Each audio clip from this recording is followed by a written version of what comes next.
You want to talk about Tassie? Welcome to you, Glenn. Yeah, good afternoon. I just wanted to comment on the AFL giving an ultimatum that the venue must have a roof.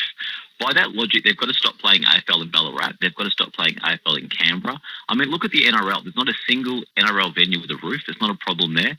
There's not a single A-League venue with a roof. There's not a single English Premier League venue with a roof. So if Manchester United and Manchester City and Liverpool can all play without a roof, why on earth would a Tasmanian team have to have a roof for? It hasn't been an issue for Hawthorn, who have played games in Tasmania for almost 2 decades.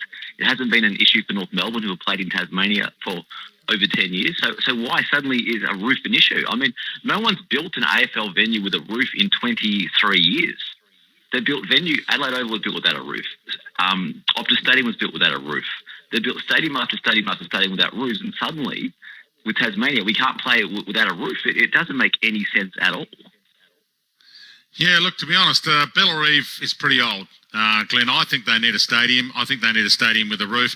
This is a new team coming in. So if you don't have a decent stadium, you don't get in. Gold Coast at least got a new stadium. They had one built. So without that, they wouldn't have got in. You have to have a decent stadium to get a licence. I think Jack Riewoldt actually spoke about it today on his SEN breakfast show in Tasmania as well. He said that the state needs a stadium. So if Jack Riewoldt, who's part of this push, Great Tasmania, he reckons that Hobart needs a decent stadium, then you got to listen to the Tasmanians who reckon that they need a decent stadium.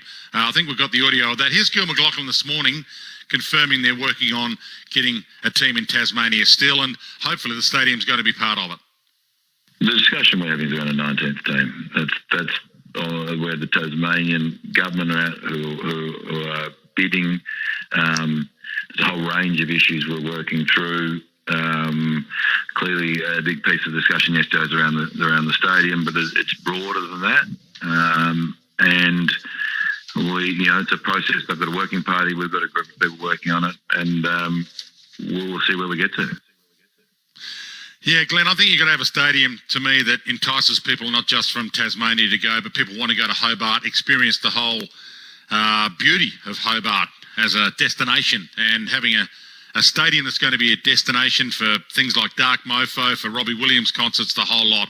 It'll be fantastic for Tasmania, and that's where the government can pump money back into the city by investing in a footy team and investing in a stadium. The money is going to come back into Tasmania. That's going to make it a worthwhile investment to me. But I'll play you Jack Riewoldt straight after the break on that, so you can hear it from the voice of a great Tasmanian and Jack Riewoldt, not mine. Daniel and El will come to you.